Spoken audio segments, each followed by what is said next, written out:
Well, welcome back. Light Beer, Dark Money. I'm Sean Noble. I'm Chris Clements. And this is our new digs, guys. This is pretty exciting if you're watching on video. If you're watching on YouTube, we have a new studio. We are really blessed and thankful to be part of Dave Pratt Live here at Star Worldwide Networks. How did that happen? Yeah. I mean, Dave Pratt's been a guy that we've listened to as, kids. Dave Pratt is the mayor of Palookaville. I mean, we are in the presence of greatness. Yeah. And I reached out to Dave, I would say about 2 months ago, when we were told that we had been broadcasting and recording at GCU for the better part of 3-4 months, and that was a great experience. We were there at Canyon Ventures along with Robert Vera and all the businesses and great things they're doing out there. It's an incubation space, which a lot of people don't know that. So we were incubating. We were incubating our podcast. We were incubating our podcast. We were launching other podcasts, apparently. Yeah. Because the last podcast we had with John Kondo, we went there to set up, and there was somebody set up in the room. Yeah. And which is great. Which was fantastic. And so we had to scramble yeah. to get it set up for John. But we were asked to secede a little bit more control to the powers that be at Grand Canyon University, and to sign over some authority, and which there were some legal matters and, I get what they some wanted, control issues. It wasn't what we wanted, so we hatched out of our incubation and we flew over here. We hatched out of our incubation. I was connected with the mayor on LinkedIn and sent him a copy of our podcast and said, we kind of know each other, but we don't, and would love to engage you on the possibility of moving this podcast over to your networks. And he agreed. So I have to just tell our listeners, when we met with Dave the first time, Chris was so starstruck. I was a total nerd. He was just nerding out big time because, we both listened to Dave Pratt growing up, Well, growing up in Tucson, we only had like 3 radio stations for the most part, and 96 Rocks, KLPX, one of the great radio stations in Arizona, was the one rock station. And other than what KWFM was, which was classic rock, but then they went away and they went to more contemporary. And so KUPD, 98 KUPD out of Phoenix was really the first rock radio station to go statewide. Yeah. And before they went statewide, I used to take my radio and hold it up to my window to listen to Dave Pratt's morning show. And one of my earliest memories as a diehard U2 fan was Dave Pratt having Bono on the morning show announcing the Joshua Tree tour to take place at Wells Fargo Arena, and then later on at Sun Devil Stadium, which became part of history. Right, the rattle and hum. So Dave and I had to share that little moment of adolescence when we first met. Yeah, it was cool. So we're excited. This is a new chapter in Light Beer, Dark Money. Yeah, fantastic. We've got great studios here to record from, and but man, we've been away for a while. Nothing's been happening. No, nothing. It was a very, very dull summer. It was, it started off after our great interview with John Kondo. I want to thank him again for coming on 2 months ago, and gracing us with just his story. But shortly after that, we had one set of news, and that was the governor of New York was resigning. Right.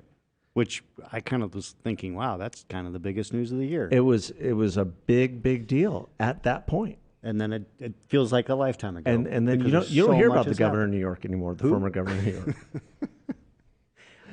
It's astounding to me how much has happened. Obviously the big, there's a lot of big things, but the biggest is the debacle in Afghanistan. I get that Biden wanted to get out. I think getting out was the right thing to do. I think the process in doing it was just a complete disaster. I don't understand if the idea was that we're going to leave, how is it that we left with such a chaotic way? I knew it was, everyone knows it was going to be challenging, but it is probably one of the worst things I've ever seen.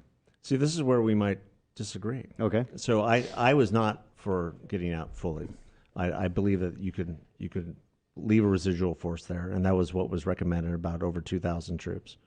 And we have residual forces all over the world, both in Germany, Japan, South Korea. And so having 25 or 2,800 or 3,000 or 5,000 there in Afghanistan to at least maintain what we've built there over the last 20 years, whether you disagree with that or not, seemed to me and to the powers that be, meaning the military leaders, that was the least that we could do. Yeah.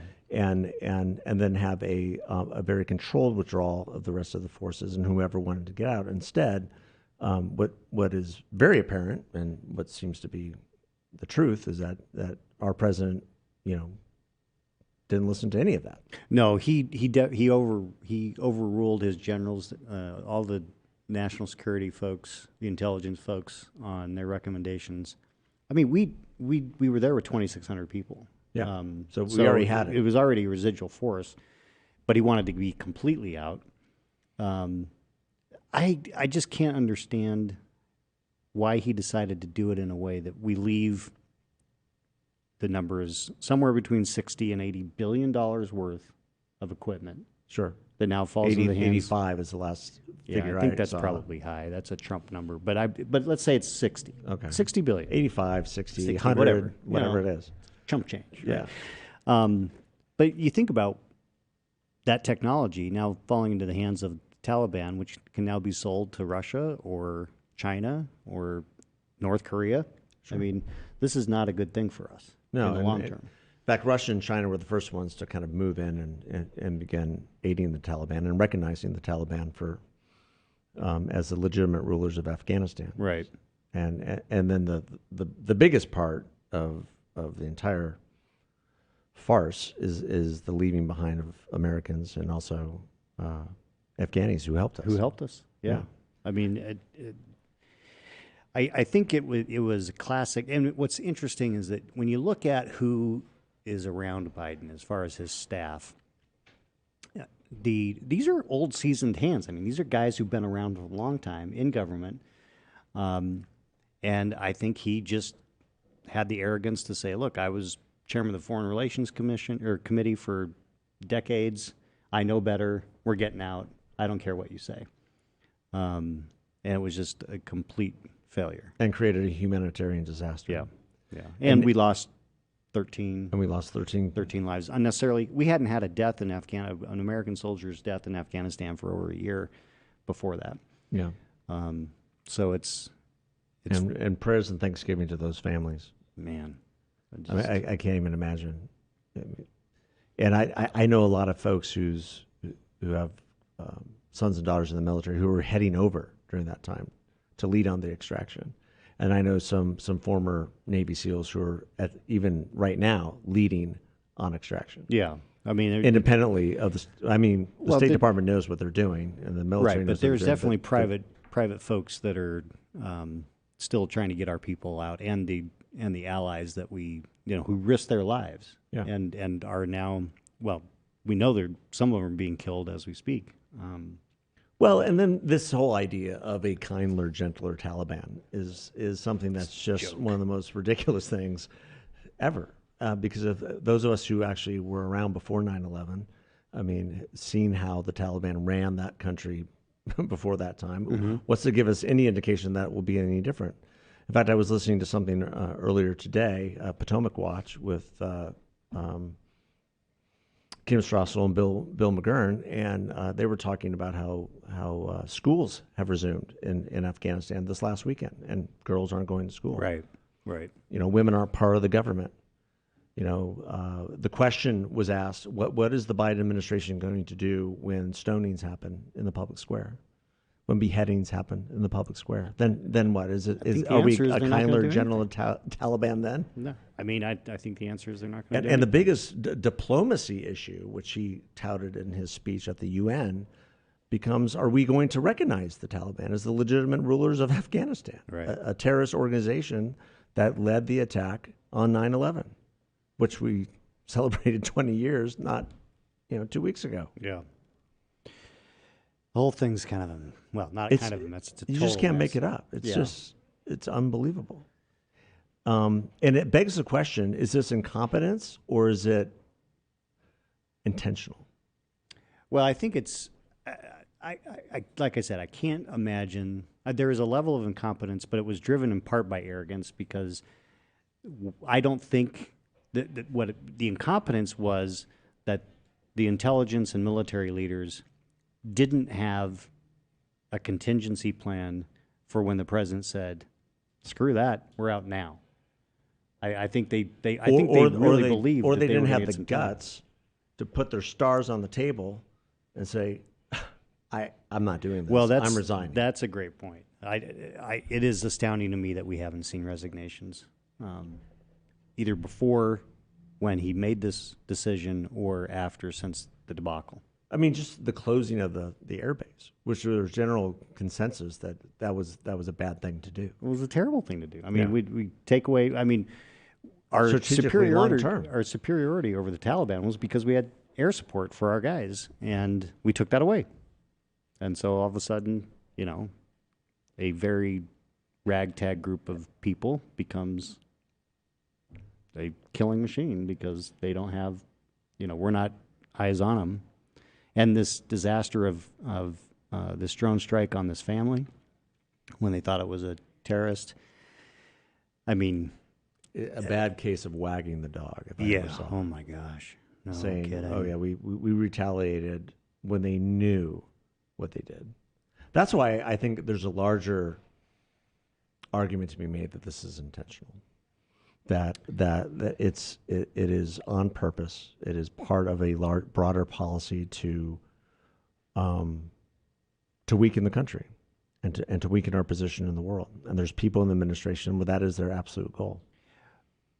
Which is astounding because the whole idea of the Biden campaign was we need to restore the country's presence internationally because Trump had ruined it, according to them. But it's never been worse. Well, they didn't. I mean, they didn't inform NATO of this decision. NATO They didn't inform any of our allies. Yeah, our allies actually did a better job of extracting their personnel almost immediately once they understood that what was happening. Right. And we were left trying to, having the Taliban check passports and visas at the airport and denying most of them, Right. including to American citizens. Yeah. There's still American citizens there that are hiding. Yeah, I don't think it's I don't think it's a leap to say that this is a hostage crisis. I don't think it's a leap. No, I mean but what's crazy is it's a hostage crisis of our own doing. Oh, Yeah, you just can't make it up. you can't make it up. And it's going to continue. It's going to get worse, Well, and it'll be especially the humanitarian issues. I think the progress that was made in Afghanistan in on the civil rights front for women, for girls, it's gone. it's gone, and it's going to get worse. And the government's going to operate as a haven to terrorists, and it's going to operate the same way it did 20 years ago. Well, And we can expect probably an attack on our shores, and just a lot of activity there between now and whatever. Well, and I think that the telling point will be if there is a domestic terrorist attack or a terrorist attack on our soil that was originated from Afghanistan, anytime before November 2024, it will be a disaster for Biden or Harris, depending on who's running for president for the Democrats at that point. And what's fascinating to me is that we have this international crisis, but the Democrats have really messed up on, or at least Biden and his administration. But we also have Democrats in disarray on the domestic front. I mean, there's no, they're trying to push through this massive reconciliation package, $3.5 trillion. Which Bernie Sanders says it's too small. Yeah, he wanted they actually have compromised on this from he's the gone 5 from or 6 trillion to 6 trillion. 3.5. Which just shows you where this is. We've got a debt ceiling. We're coming up against the debt ceiling. We've got funding of government coming up. I mean, It's Does the government get shut down, do you think? that's a good question. Because you and I were talking about this at one of our other podcasts, and I think maybe there's a shutdown, not a long one, but maybe some failed votes on some of these bills in the House, and to scare everybody into getting along the party line. Yeah, I think that they're trying to put the Democrats are trying to put the debt ceiling into the shutdown or into the CR, the continuing resolution, which would fund government through December. But I think all the Democrats would vote for that, but they'd only need one to vote no. Yeah, It could be Manchin. It could be a progressive who wanted something else. I mean, there's no room for error for them. So I don't know whether there'll be a shutdown. The real interesting fight is going to be the debt ceiling. Yeah. Because you've already got former Treasury secretaries writing saying this needs to get taken care of. And then you've got others saying, look, this is insane. We're spending just insane amounts of money. We've got to stop somewhere. The debt ceiling is supposed to be the brake on this if we keep raising it. Yeah, well, it's been a bipartisan thing as far as everybody's raised the debt ceiling. Every Republican Treasury secretary makes this argument that, oh, this is to fund our current obligation, which is true, but it's on top of how they want to expand those obligations. Right. Which Mitch McConnell, the minority leader of the Senate, who was majority leader, has said that there will not be a Republican vote for raising the debt ceiling. So if they want to do it, they can do it on their own. And so that then became this idea of attaching it onto the CR, which some moderate Republicans are for. But I don't think that flies either. I think I think I don't think that flies either. I think they need to be considered as individual entities. Okay.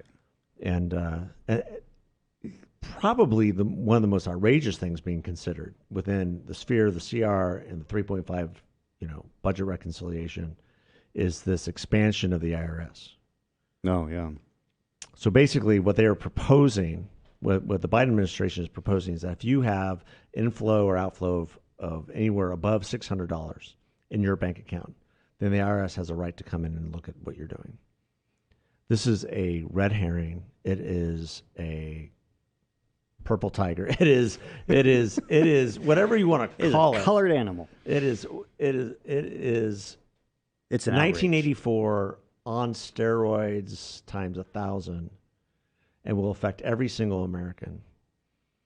And it will specifically really affect every single American with a bank account. Every single American with a bank account, and will specifically affect anyone of any political persuasion who doesn't agree with whatever administration there might be. They have the ability to go in to your IRS record, to your bank accounts, and see what you're doing, where you're spending your money, who you're spending it with, who you're giving money to. This is their way of solving the C4 or the 527 issue where they can't see where the money's coming from. Right. Well, it's purely political, and it's corrupt, and it's unconstitutional. And the fact that they're proposing it should give everyone pause. Well, and it's the question I like to raise is and I actually had a text exchange with my daughter last night. She was asking what I thought of the For the People Act, H.R. 1, which we've talked about. And she's pretty liberal. So how did that happen? Yeah, it happens. My daughter's more conservative than me. Yeah, well, good for you. Which I can't believe. But one of the things I pointed out to her was that this is basically welfare for politicians, because Title V of that bill basically says there's public financing of campaigns. And so you could have, and what I said is you could have an instance in which a billionaire like Trump could run for president and we pay for it. Yeah. Instead of him raising money or using his own money. But where the heck was I going with that? Oh, no.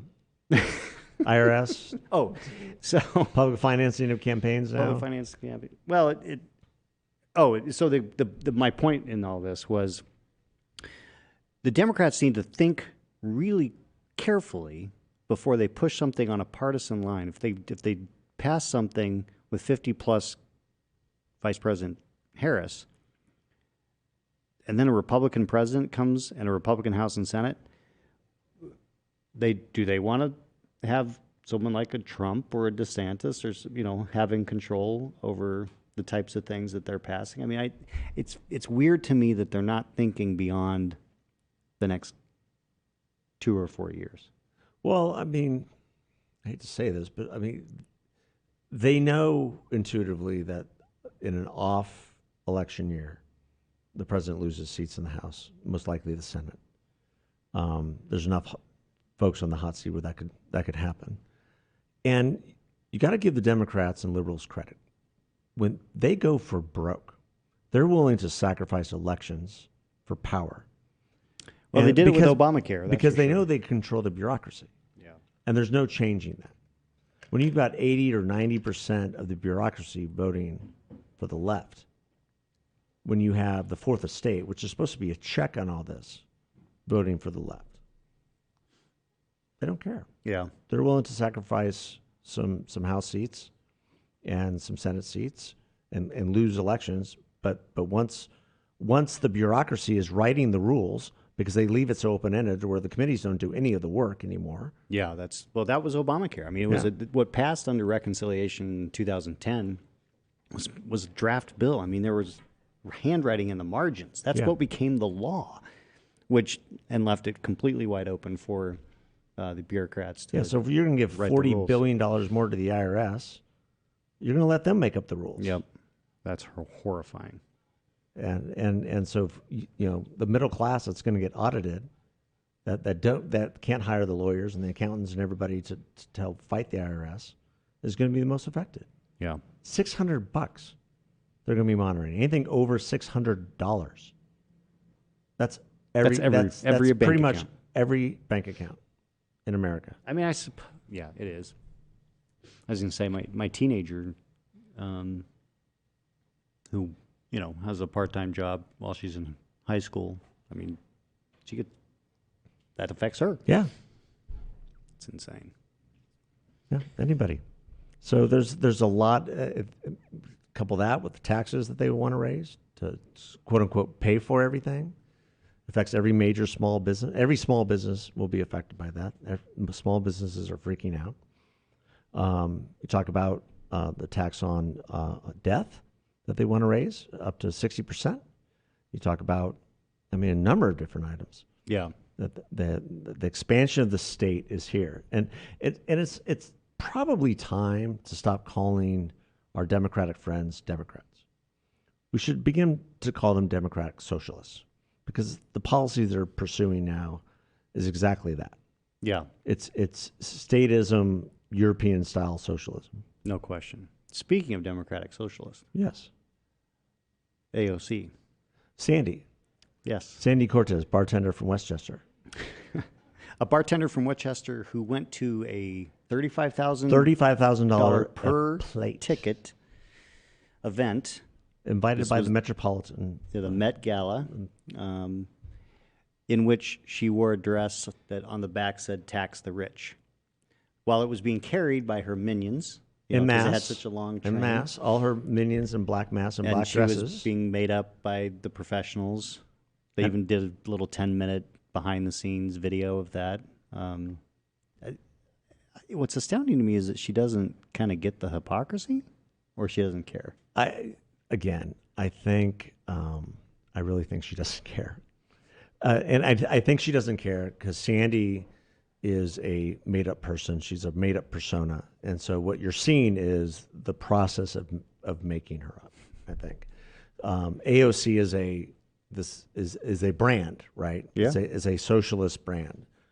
Brilliantly done by Justice Democrats, by the way. I mean, you got to give them credit. They interviewed candidates for the position of being a candidate. Of being a candidate. Excuse me, contestants. Yeah. Sorry, I'm not speaking correctly. Contestants for the honor of running for Congress. And here came this, pretty much failed bartender from Queens with an economics degree. And if you ever heard her talk about economics, you've got to wonder if they need to take back her diploma.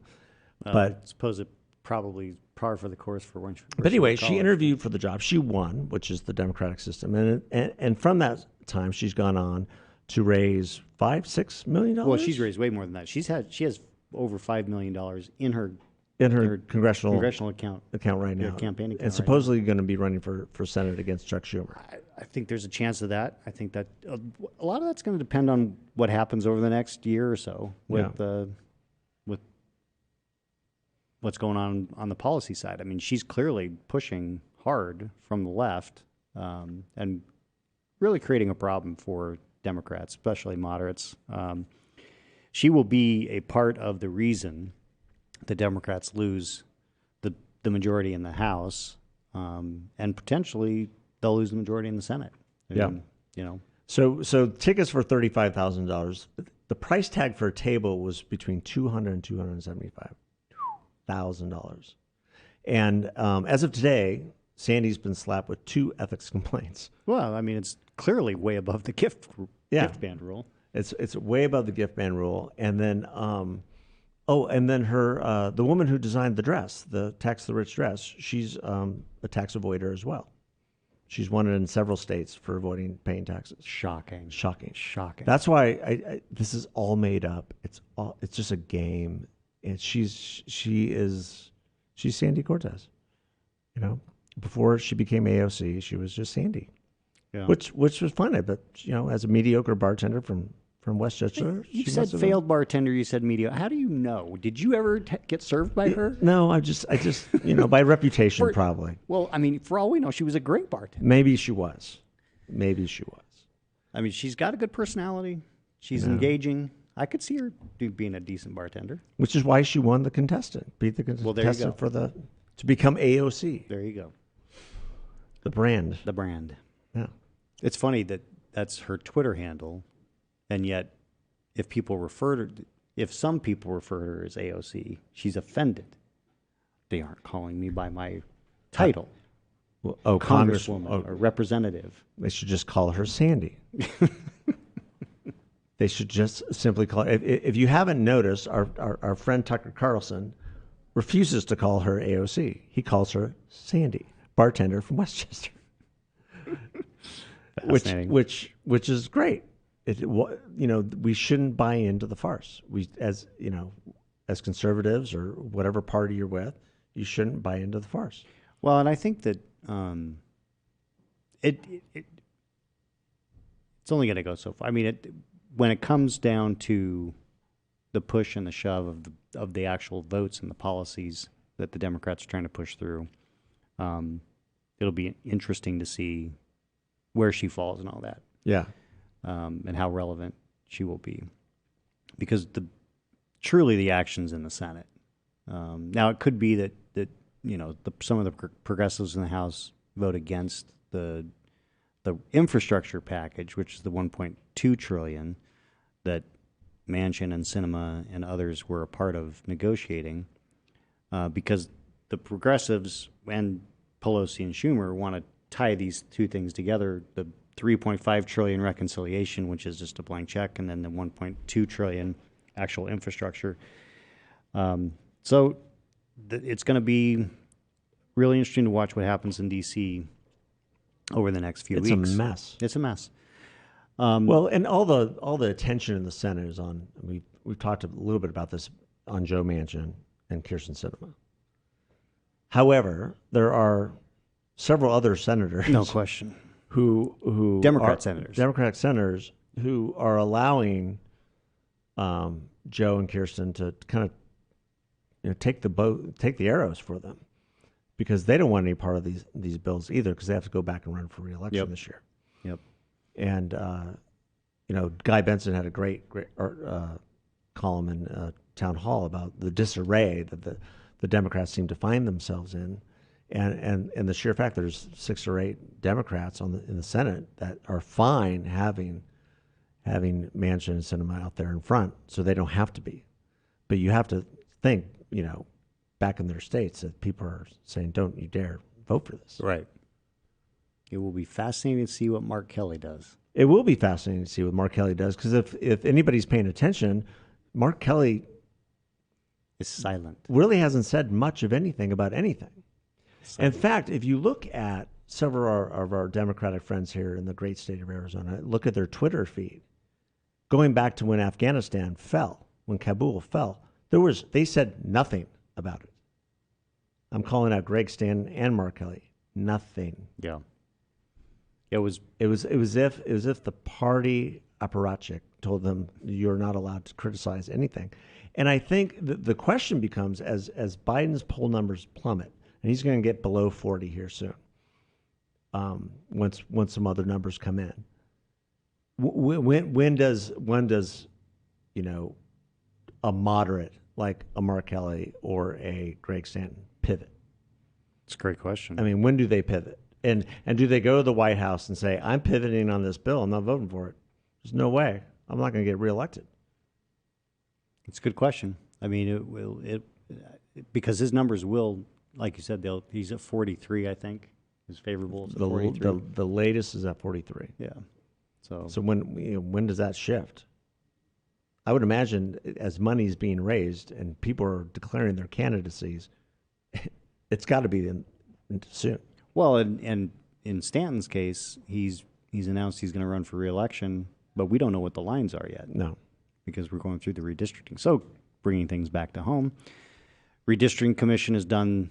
They're going through their process. One of the things they have to do is do the grid map, and then they make changes based on various components that are in the Constitution to come up with the final map, which I'm hearing they want to try to have done before the end of the year, which is pretty good. Well, I mean, that would allow for whatever litigation has to happen, and then people can start deciding what they're going to do officially. Right. So it'll be very interesting to watch. Arizona is going to be obviously a hotbed of activity in 2022 with a Senate race, competitive congressional races, the House and Senate, the Arizona House, Arizona Senate, controlled, being on the ballot. From the standpoint, I mean, I think redistricting is going to help Republicans in general. You would hope so. You would hope that people, and I know the two Republicans on the redistricting commission fairly well, and when I see them, I'm not quite sure what to say, so I don't say anything. I'm not quite sure, what can I ask? So I don't say anything. I think you're a member of the public. Yeah. So this is a public input type of deal. I mean, the commission is there to take. I mean, they've done a bunch of meetings. You can, in fact, you can go on their website and you can create your own map and say, this is the map I think you should use. Yeah. I mean, I don't know if they listen to you, but well, they might listen to you. No, I'm just curious at, in terms of communities of interest, which they have to look at in terms of, competitive districts. I mean, what are the dividing lines going to be there? And are they going to fix the stark issues that we have with certain districts now? District 2, specifically down in the People's Republic of Pima County, I mean, it's so divided between, you have the Catalina Foothills, you have parts of Tucson, and then you have all of Cochise County. Right. And how is that going to mess? District 1, which we've talked about, is just a mishmash of competing interests. Yeah. And one of the most difficult, and give credit to anyone who wins that district, Republican, Democrat, in terms of constituent services, the most difficult district on the map. Yep. It extends, for those who don't know, it extends all the way from Flagstaff through Navajo Nation, Holbrook, Show Low, Pine Top, all the way through both Apache reservations to Globe and mining country, and then it extends all the way down to Saddlebrook in Tucson. Yeah. Which makes no sense at all because that's in Pima County, not in Pinal County, and extends, then curves around and goes into Casa Grande. Yeah.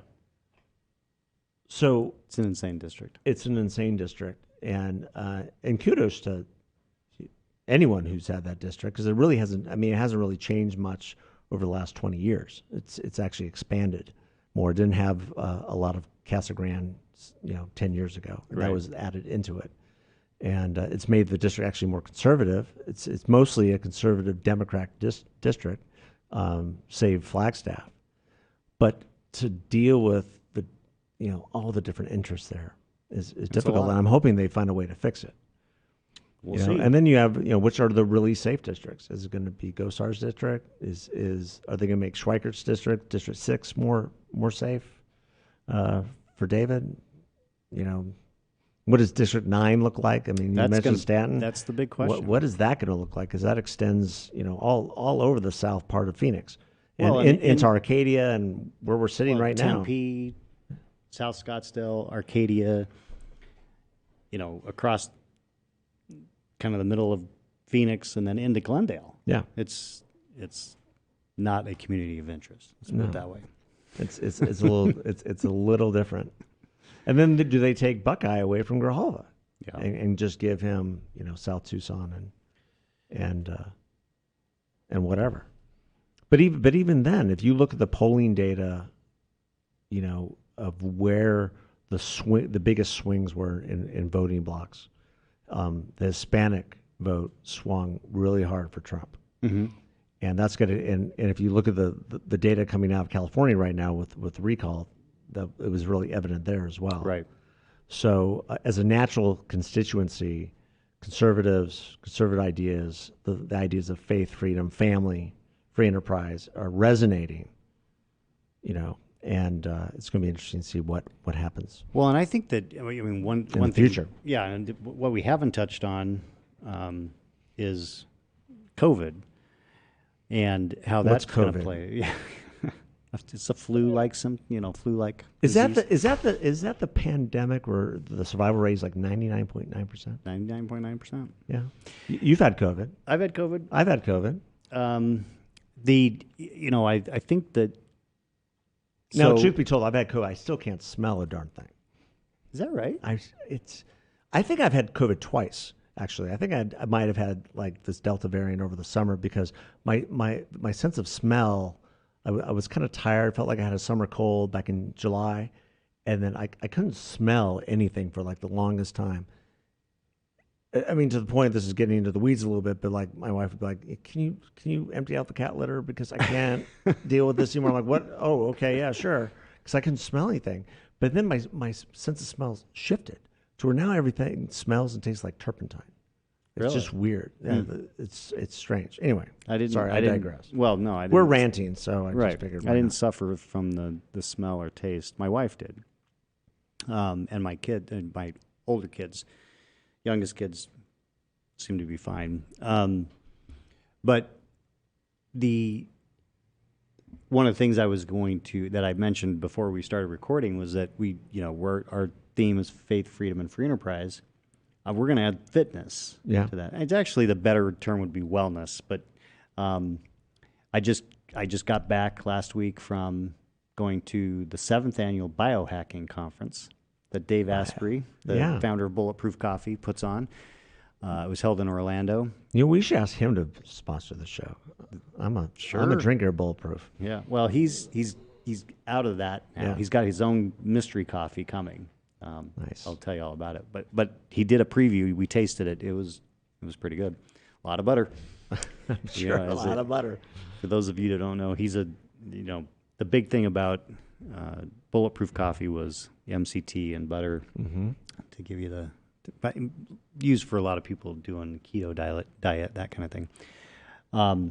But lots of really fascinating stuff that was going on there that we can talk about on another episode. And coming up in a few episodes, we're going to have some fitness gurus on. Who you know very well. Very well. One of them is my wife. Yeah. So that'll be an element of the show that's going to be new. There is the president or CEO of a startup called Happy, which was highlighted at the conference in Orlando. He actually lives here. Oh, so is he going to come? We'll see if we can get him to come on, talk about his technology, which is pretty awesome. There's a lot to add to this because we're not getting any younger. No. I think look pretty good for our age. But speak for I yourself. want to live to be, into the hundreds. My original goal was to get to 100, but then I heard that Dave Asprey wants to be 140. So I'm like, well, I'm younger than him, so I probably should shoot for 150. I mean, it's the biohacking stuff. I mean, there's a million different ways we can go, but there's a lot of fun stuff to talk about. So what did you learn in terms of COVID at the conference? Well, let's just say that in that conference, there's a guy named Dr. Mercola who has been shut down by all of the social media stuff because of what he said about COVID. Obviously, he doesn't say that COVID's not real. He just says that the way that we're dealing with this is insane. Yeah. He's totally anti-shutdown, anti-mask. He thinks we need to be focused on the people who are actually at risk, which are old and obese. Yes. Or have 4.3 comorbidities. Yeah, that's what all the data shows. Yeah. Consistently. Has shown from the beginning. Since the beginning of the pandemic. So the hospitalizations, mostly people over 65. What's their body makeup? Mostly obese. What other comorbidities do they have? Heart disease, diabetes, and 80-something% have a vitamin D deficiency. So there's a lot of things that and some intestinal issues, which is the part of the key of developing that bulletproof coffee. Right. With the MCT oil. Exactly. The fascinating thing I saw something, and I don't know who put it out, but it was, imagine the outrage if the government mandated that obese people had to lose weight, the same as they're mandating masks and the vaccine. See, that might be a mandate I support. Well, no, I don't support it would mandates. save lives. I'm joking. It would save lives. Yeah, it would. I don't think any mandates are good, but I think the focus on everybody rather than the people who are at risk has the shutdown of the economy, the overreach of government, and it's clear that this continues to be something that governments are using to control us. Yeah. And that's why I was mistaken, because I thought it was a big whiplash against Trump, and then when Biden got elected, everything would kind of go back to normal. But I miscalculated how much they love the control. Well, you're seeing that in the states where they're having quite a lot of success with COVID in terms of their numbers. California being one of them. Latest data came out, and California is actually doing quite well, but lockdowns and mask mandates continue. You see what America could become with Australia, with essentially the implementation of martial law. Yeah. In terms of lockdowns, can't leave your house, and you can't leave your house, and if you're on the beach, I mean, you can be arrested, and they're which is insane. And if you're protesting, you can be shot at, apparently. Yeah. So it's nuts. But I think I have hope for the country, and I have hope for the country for one reason: sports. Football. That's your reason. College football. NFL. I've been to a couple games in the last couple of weeks. Nobody cares. Yeah, nobody cares. Well, if you look at all the people who are gathering in college football stadiums across the fruited plain, if you look at everybody who's gathering in NFL stadiums across the fruited plain, nobody's wearing masks, and those people who are doing so because they were told to, and then they're taking them off. Yeah, and so nobody cares. If you looked at that Penn State whiteout the other night, nobody cares. Everyone is done. They're done being told what to do, and they're done being told that they could get sick, and most of them have been sick. And if you look at the data, we're really close to being at herd immunity. When you count the 40 million people who've had COVID, along with the 70% have been at least vaccinated, which includes people who've had COVID, and they've had different responses of that. Right. But the natural immunity of those 40 million is undeniable. So people are just done. Well, and I think for most people, the vast majority of people who get COVID, it's generally pretty mild. And I think for a lot of them, it's like, oh, that's it? I mean, when I see somebody say, oh, I've got COVID, and someone says, oh, I really hope that you don't have complications. Well, the chances of this particular person having complications is almost zero because they're youngish and healthy.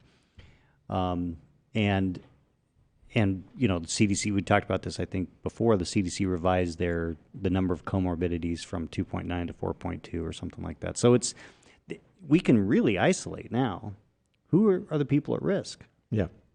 And and I think that's why you had a pause, rightfully so, by the FDA on the implementation of these booster requirements to just people over 65 who are at risk. Yeah.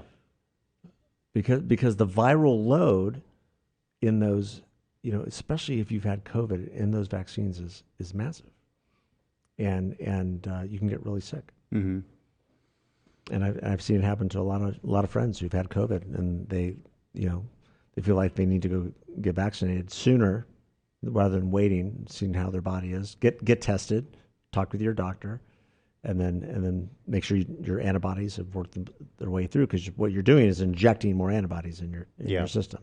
And then when your system gets overloaded, it shuts down. Right. What I've been thankful to see is that for the most part, the medical community has been treating this with the right level of, and I don't want to say apathy, but it's like, look, you're going to be fine. Yeah. You know, there's a handful of instances where you're not fine, but those are, for the most part, you can see those because they're old and they've got other issues. So if you're generally a healthy person and you come in and you test positive for COVID, at least here in our community, with the medical folks that I've been interacted with, it's not push the panic button. It's just take it easy. You're going to be fine. Well, and they've learned how to treat it. You know, they've learned how to do outpatient treatment, and they've learned what to prescribe. And we don't need to go into like all the different things that they're prescribing, because the media has deemed some of those things controversial, which is insane. I mean, and that's so.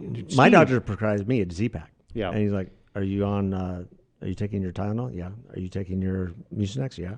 I'm gonna give you a Z-Pack. I'll knock it out in a couple of days." He was right. Yeah. The thing that is going to, the thing that hasn't been talked about enough, that I think that where we have to go, is Fauci's culpability in all of this. Faustus. Because of the funding of the. I like these microphones, Dr. Faustus. Yeah.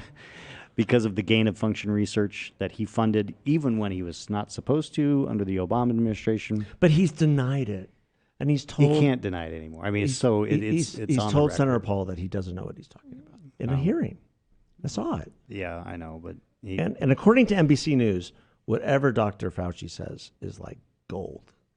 It's the truth. It's at some point it's going to come out that he's got blood on his hands because he created this thing. And then the way he handled it has been an abject disaster.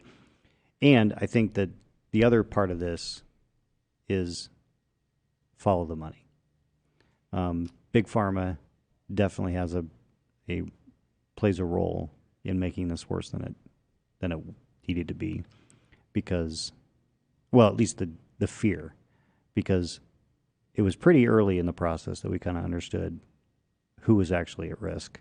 And yet it was the fear-mongering of everybody's going to die, everybody's going to die, everybody's going to die. I mean, at some point, we have to have a record. I think your term for it was fear porn. Fear porn. Yeah. Yep. Yeah, and that's been... and speaking of which, that was a hashtag at the biohacking conference. It was. Yeah. Yeah.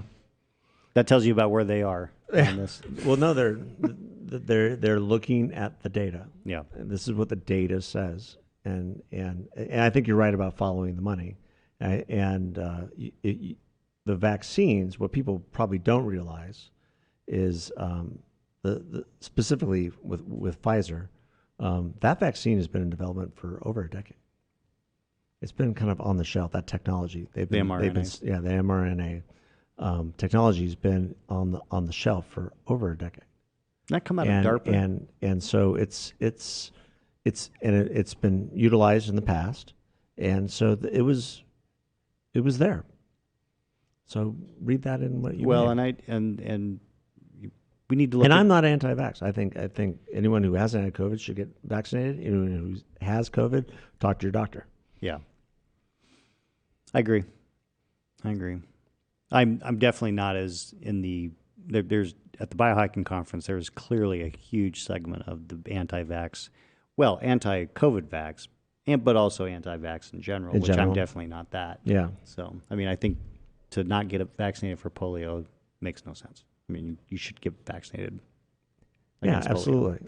Well, and let's this is somebody had termed this as we are in the endemic, meaning it's no longer a pandemic; it's an endemic, meaning we have to live with it now. So, how you choose to live with it really is entirely, it should be up to you. Well, and that, I mean, we've lived with the flu, and the flu kills more kids than COVID, and somehow we didn't go into a complete, mind-blowing disaster. But the flu's gone.